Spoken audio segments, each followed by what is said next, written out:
किसी ने क्या खूब कहा है कि मेहनत से हर मुश्किल पार हो जाती है। मेहनत से दौलत अपार हो जाती है। मेहनत से मिल जाता है बहुत कुछ।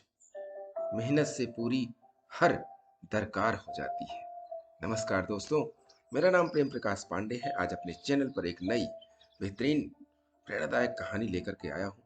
दोस्तों, आज की कहानी से हम सीखेंगे कि मेहनत करने वाले हमेशा सुखी जीवन जीते हैं और वो हमेशा खुश रहते हैं। तो चलिए, चैनल को सब्सक्राइब नहीं किया है तो सब्सक्राइब कर लीजिए और सुनते हैं आज की कहानी, जिसका शीर्षक है आओ आओ जाओ जाओ। एक गांव में एक धनी मनुष्य रहता था। उसका नाम भैरोमल था। भैरोमल के पास बहुत खेत थे।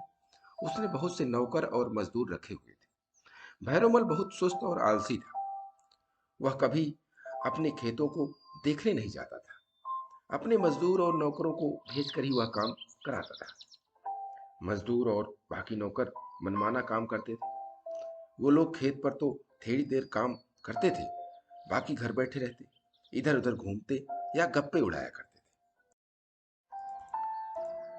खेत ना तो ठीक से जोते जाते थे, न सींचे जाते थे, और न उनमें ठीक खाद ही पड़ती थी। खेतों में बीज भी ठीक से नहीं पड़ते थे, और उनकी घास तो कोई निकालता ही नहीं था। इसका फल यह हुआ कि उपज धीरे धीरे घटने लगी। थोड़े दिनों में भैरोमल गरीब होने लगा। उसी गांव में राम प्रसाद नाम का एक दूसरा किसान था। उसके पास खेत नहीं थे। वह भैरोमल के ही कुछ खेत लेकर खेती करता था, किंतु था बहुत परिश्रमी। अपने मजदूरों के साथ वह खेत पर जाता था, डटकर परिश्रम करता था। उसके खेत भली प्रकार जोते और सींचे जाते थे। अच्छी खाद पड़ती थी। खाद घास निकाली जाती थी और बीज भी समय पर बोए जाते थे। उसके घर के लोग भी खेत पर काम करते थे। उसके खेत में उपज अच्छी होती थी। लगान देकर और खर्च करके भी वह बहुत सा अन्न बचा लेता था। थोड़े दिनों में राम प्रसाद धनी हो गया। जब भैरोमल बहुत गरीब हो गया, उसके ऊपर महाजनों का ऋण हो गया, तो उसे अपने खेत बेचने की आवश्यकता जान पड़ी। यह समाचार पाकर राम प्रसाद उसके पास आया और बोला, मैंने सुना है कि आप अपने खेत बेचना चाहते हो। कृपा करके आप मेरे हाथ अपने खेत बेचें। मैं दूसरों से कम मूल्य नहीं दूंगा। भैरोमल ने आश्चर्य से पूछा, भाई राम प्रसाद, मेरे पास इतने खेत थे, फिर भी मैं ऋणी हो गया हूँ, किंतु तुम्हारे पास धन कहाँ से आ गया? तुम तो मेरे ही थोड़े से खेत लेकर खेती करते हो। उन खेतों की लगान भी तुम्हें देनी पड़ती है और घर का भी काम चलाना पड़ता है। मेरे खेत खरीदने के लिए तुम्हें रुपए किसने दिए?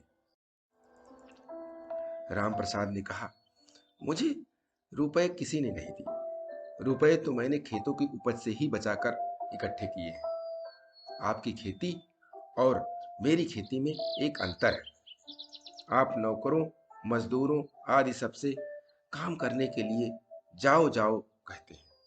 इससे आपकी संपत्ति भी चली गई। मैं मजदूरों और नौकरों से पहले काम करने को तैयार होकर उन्हें अपने साथ काम करने के लिए सदा आओ आओ कहकर बुलाता हूँ। इससे मेरे यहाँ संपत्ति आती है। अब भैरोमल बात समझ गया। उसने थोड़े से खेत राम प्रसाद के हाथ बेचकर अपना ऋण चुका और बाकी खेतों में परिश्रम पूर्वक खेती करने लगा। थोड़े ही दिनों में उसकी सदा दशा सुधर गई। वह फिर सुखी और संपन्न हो गया। दोस्तों, मेहनत करने वाला हर व्यक्ति जीवन में सफल होता है। उसे समय लगता है, किंतु एक दिन वह अवश्य ही सफल होता है। अपने अंदर परिश्रम और मेहनत करने का जुनून लगातार बनाए रखने के लिए प्रतिदिन सुबह 5:30 बजे एक नई कहानी, एक नई उमंग से करें दिन की शुरुआत।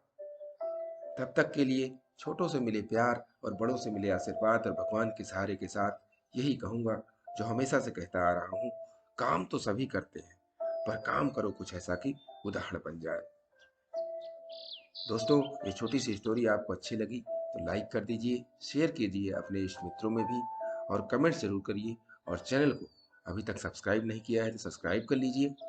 और नई नई बेहतरीन मोटिवेशनल स्टोरी आपको प्रतिदिन सुबह मिलती रहे, इसके लिए प्रेस बेल आइकन।